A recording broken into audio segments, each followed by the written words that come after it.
let me tell you something. One of the issues that I struggled with a lot in corporate was low self-esteem.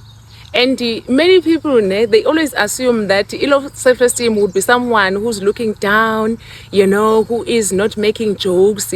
But things were happening in the boardroom. I remember there were times where I would go to the meeting, right? But as in the meeting, in the back of my mind, I would just assume that I did not belong in the room. I thought that, okay, like I didn't want to talk a lot. And as I started my healing journey, I realized that this was actually rooted in me, in my background, because I think you remember there was a video which I once shared where I was saying in Toyoba, I studied from the rural areas. I didn't know English. I completed grade 12 not knowing English. Sana, listen, I was one of those people that used to say, "Job, please say." Hey, it was hectic. But the more you study, the more you build yourself up, the more you learn, you develop, you grow as a person. So I used to keep quiet in the boardroom, not because I never had answers, but because I was always worried that what if I say the wrong word? What if I don't articulate myself correct?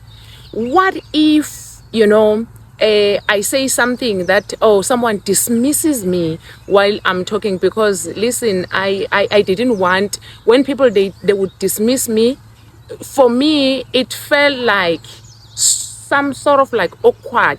But actually, as I was going through healing, I understood why it felt like that way, because I had a lot of mother wounds. And it was even worse if the person who's commenting or who is making a comment while I'm talking is a woman. Sana Chonga. I think what has helped me reason also, I am the preacher of healing.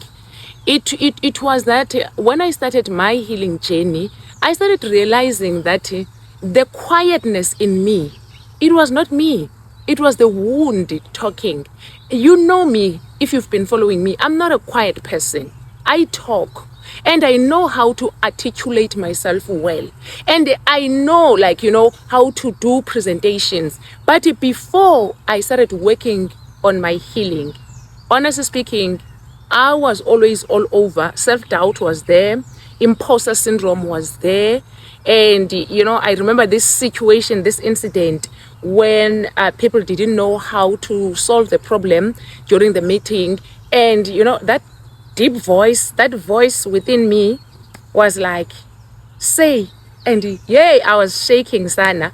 But eventually I decided to speak up, only to find out what I said was the solution of the problem. Maybe you are listening to this and you can relate to what I am saying. Listen, Sandwa-sam, your problem is not English.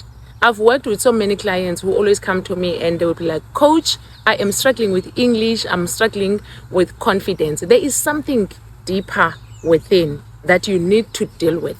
That is why even in my coaching sessions, most of the time, in the first session, I always do a life root cause analysis, because I want to understand you as a person. I want to understand what are the triggers, what are your triggers, what are the things that you don't like, what are the things that you like, how did you grow up? It becomes more like a consultation. And listen, if you feel like you are ready to transform your life and you believe that God has called you for greater things, but you don't know how to achieve what you want to achieve, I am your girl. You can just click in the bio. My details are available. Just download the free ebook. Hope to see you on the other side.